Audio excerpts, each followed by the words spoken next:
Well, welcome to another episode of The Sprout, where we are highlighting all of the ways that Richland Community College is bringing redemption and innovation through education in our community.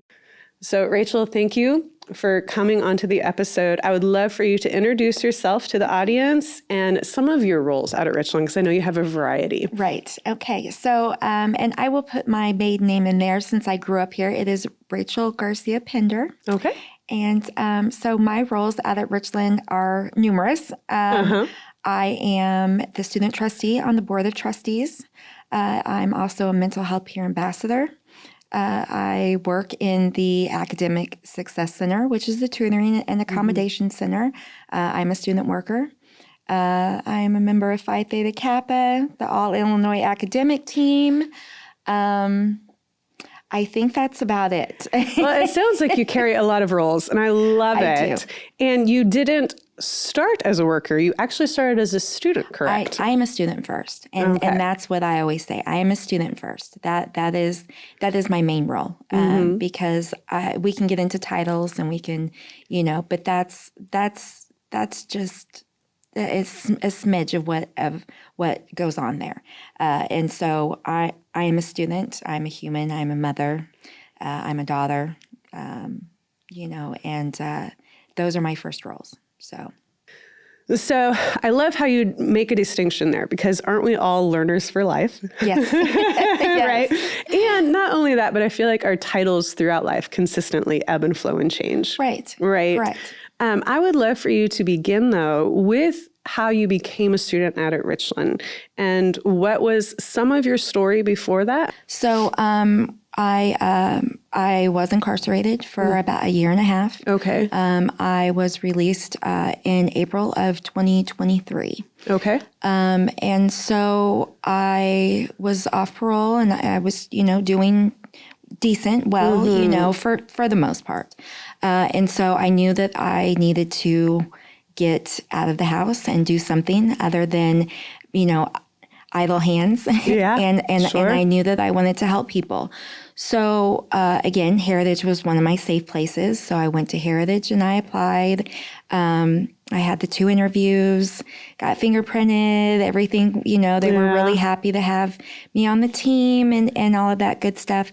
But then when I went to apply for the healthcare waiver through the state said, "We're sorry, it hasn't been enough time. You're not able to work here." Oh. And so it wasn't that Heritage didn't want me or anything like that. It was more protocol through the state. Right. Exactly. Because of parole? Just because it hadn't been long enough that after my incarceration and after I was convicted. I see. Gotcha. So, yeah. So it's just policy. I mean, it's, it was just policy. Now, I'm almost to that time where I can apply again. I don't know if I will or not. I'm not really for sure. I hope that I'm kind of going around it is what I've done, because sometimes you can't just keep knocking on the same door. Sometimes you just have to make your own way, and you have to just go around. But anyway, so when they said, we're sorry, we can't offer you the job, I was devastated. It was a big deal to put myself out there and, kind of apply and say, hey, this is what I want to do. This is what and of course, we're always looking for that reason, to kind of fall back into our old way of thinking, know. And so, that's when I relapsed, and, and it was for a couple of weeks.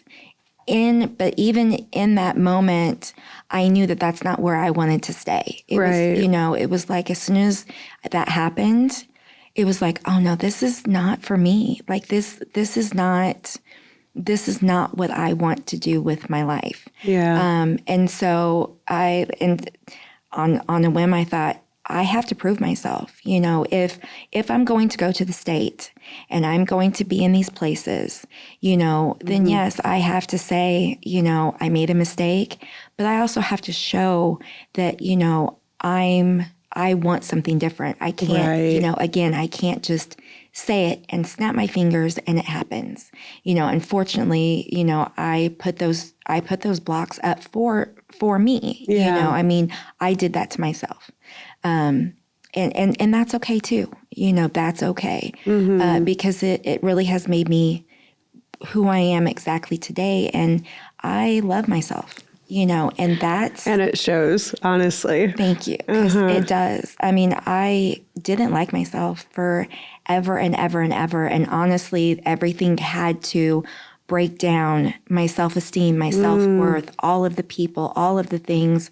And I really had to kind of go, of course, I'm not alone, but I had to find myself here, you know, and nobody else could do that. Oh, yeah. You know, no one else could say, this is what you need to do. All they could do was just guide me, you know, and just love me through it. And I found people that did that, you know, and it was the game changer. Yeah.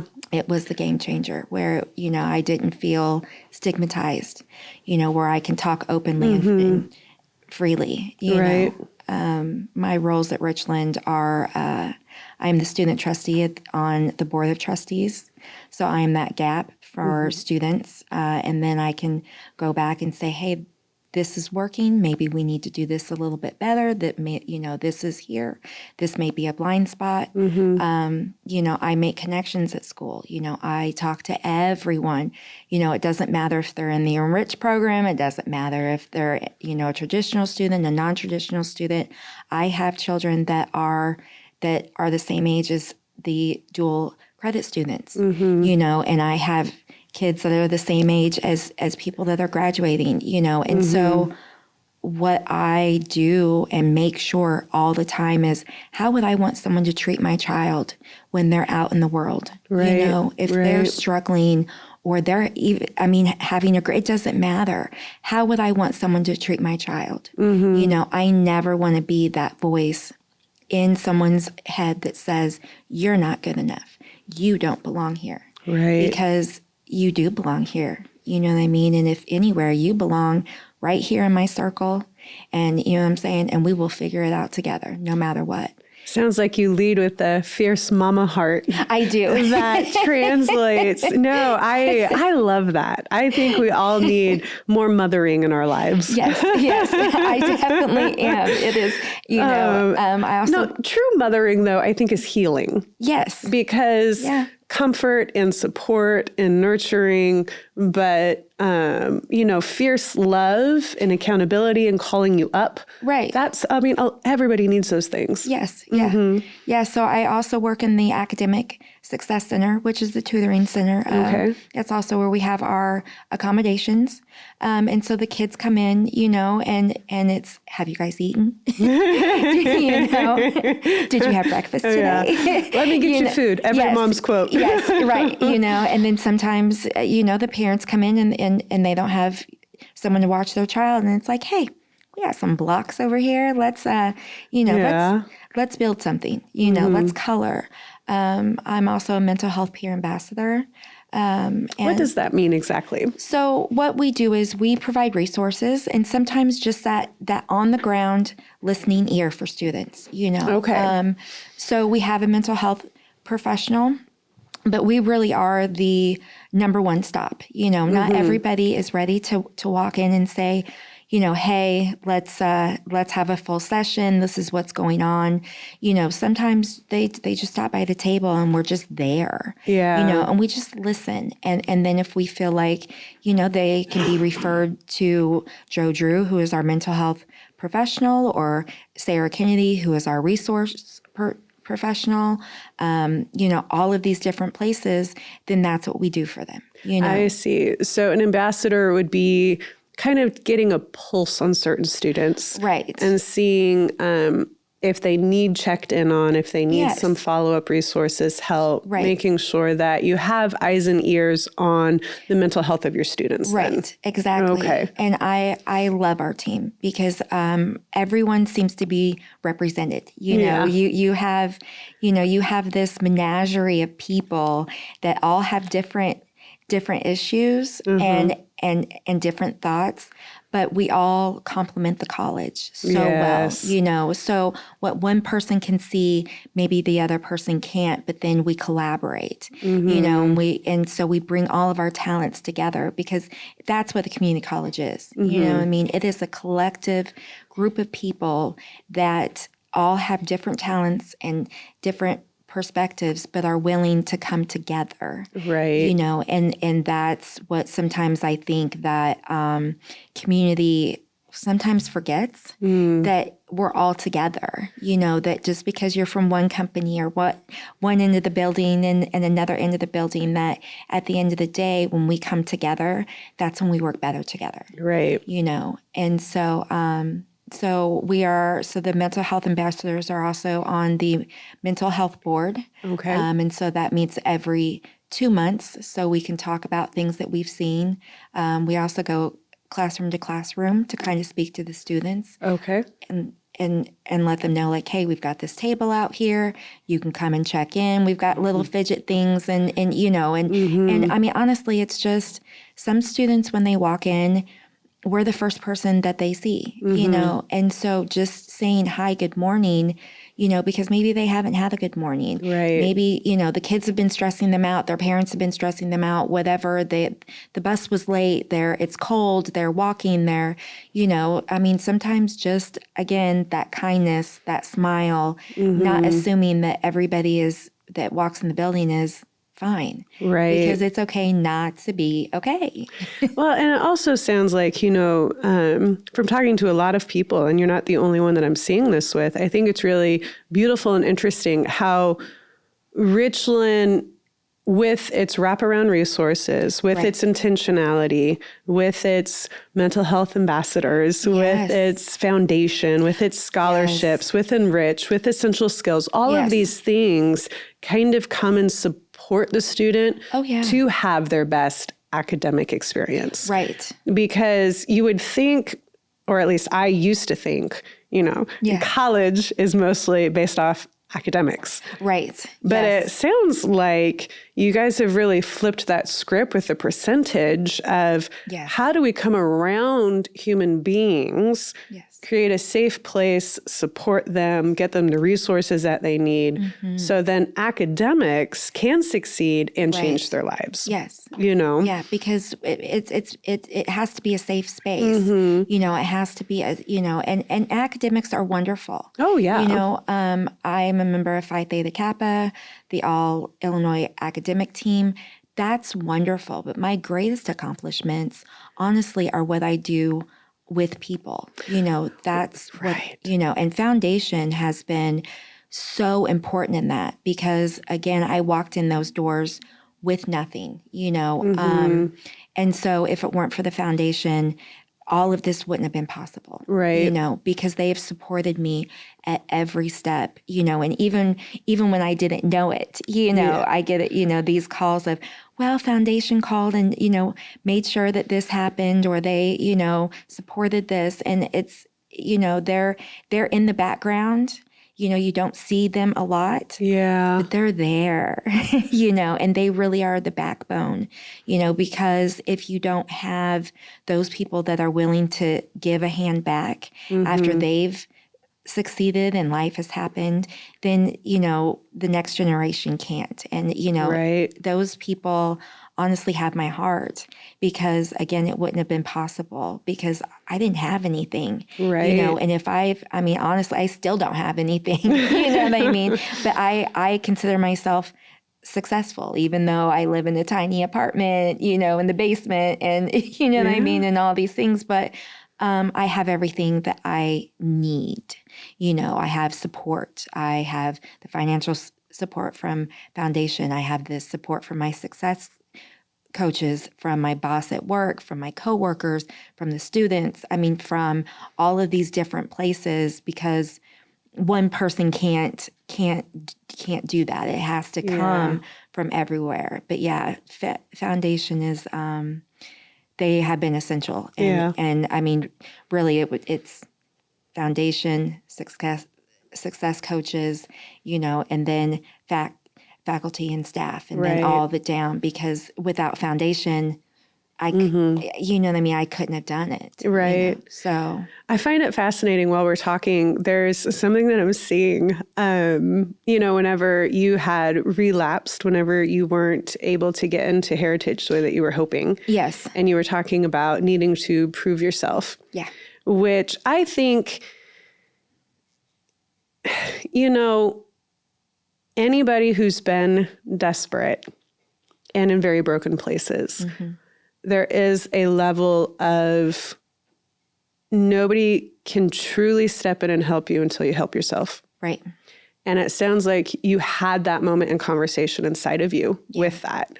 But what I am seeing is you thought you were going to Richland to get an education and prove yourself to the state, right? Right. Right. However, the education actually empowered you. You found community and it began to heal you as a person even. Yes. Is that kind of the through line that I'm seeing Yeah. of the power that comes whenever we feel empowered Right. by others, education, challenging ourselves, community, et cetera. Right. You get what I'm saying? Yeah. Oh, yeah, exactly. And I'm always looking for those answers in books, so now that I've done psychology and sociology and criminology and substance abuse and, even the environment, I just got into ISU, into the geology, and the environment, so I can do human geography or world geography, so I can make sure that people have access to clean water, that we're using carbon capture so that, we can clean the air so that,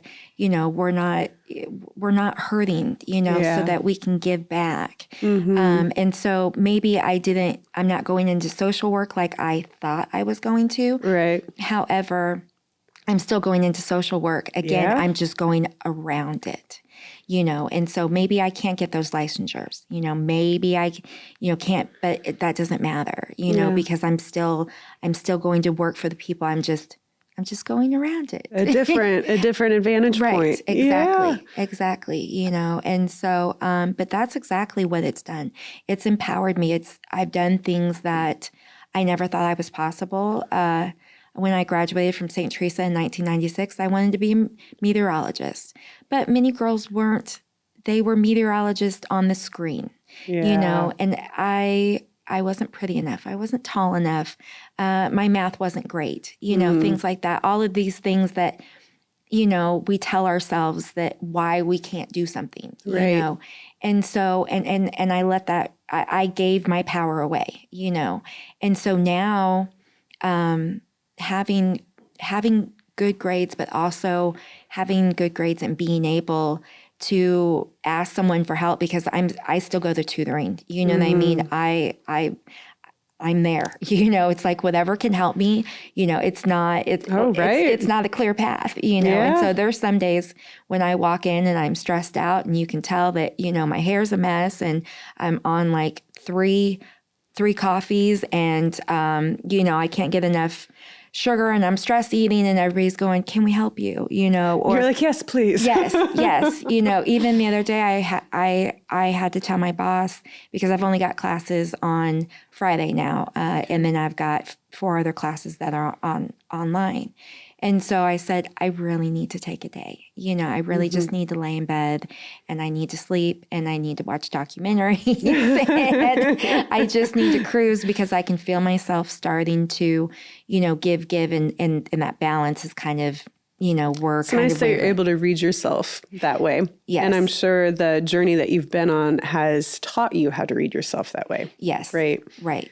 Yeah. No, I think that's just all incredible. I love your story. I love how authentic you are. I love seeing the ripple effect of community and education, truly empowering individuals and changing lives. And I know that that might be a slogan at Richland, right? But it truly seems to be the story of so many people that stood across from me. Yeah. As we wrap up here, I would love for you to, a lot of times we aim at young adults. Right. However, I feel like there's such an opportunity at Richland, even for adults who need a second chance, who want to change, who need better career paths for their family, who have gone through tremendous difficulty or, all of the things that come with life. Yeah. As we wrap up here, I'd love for you to speak to the adult Okay. who is in a tough place. And what would you tell Rachel back in the day before you walked through those doors? Oh, see, I'm already kind of tearing up because what I would tell the people struggling that don't think that there's another way, I can tell them that there is, that there is another way, and it's there. You have to be vulnerable. You have to be honest with yourself. You have to do the hard work. But if you just put one foot in front of the other, you will get there. And sometimes being vulnerable may not get you all the people in the world, but it will get you the right people, and the right people are at Richland. And that I can guarantee, and I know that not everybody has the same experience, but for the most part, I work with these people every day.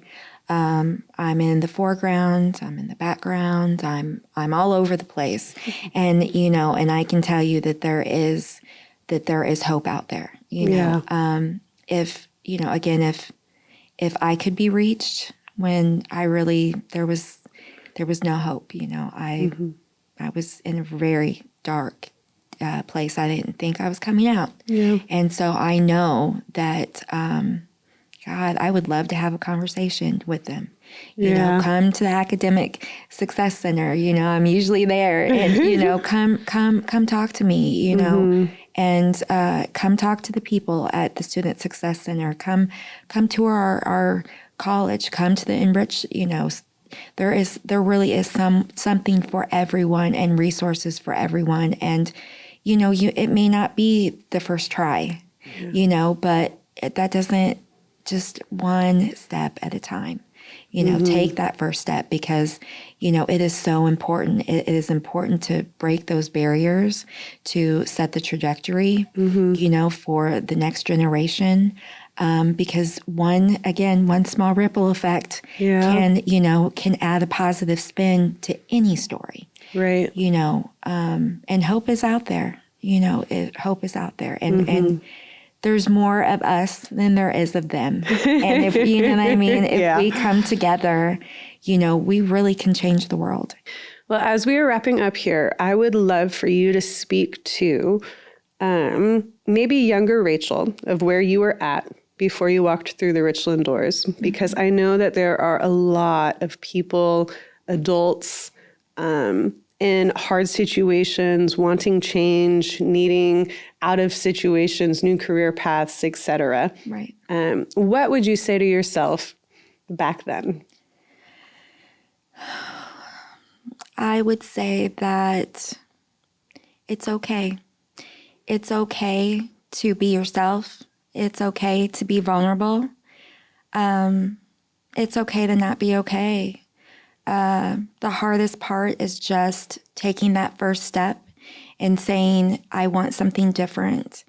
Knowing that there's a place out there that allows you to be vulnerable in a safe space is exactly what our community needs. And we have that. Walking through those doors was the best decision of my life, of course, besides my children. But it is changing the trajectory of not only my life, but my children's lives, my grandchildren's, the people around me. It is a beautiful symmetry of how I envision life is supposed to be. We grow up and we want, we're all those vulnerable children and we should be protected. And sometimes that doesn't happen. And we create our own families. And at times, I don't know, that's what Richland has been, and And so what I would say to younger Rachel is have faith, trust in yourself, trust in God, know that you're walking the right path. The right path isn't always the easiest, but one foot in front of the other, just make the next right choice, and everything will be okay. And may it continue to spread. I love it. Yeah. Thank you so much for coming and sharing your story. You're welcome. Thank you for having me. I think it's incredible when we can sit down and peel back the layers and actually put a face and a real story to the lives that are being changed out there. I agree. So thank you so much. Thank you for having me. I appreciate it. Yeah.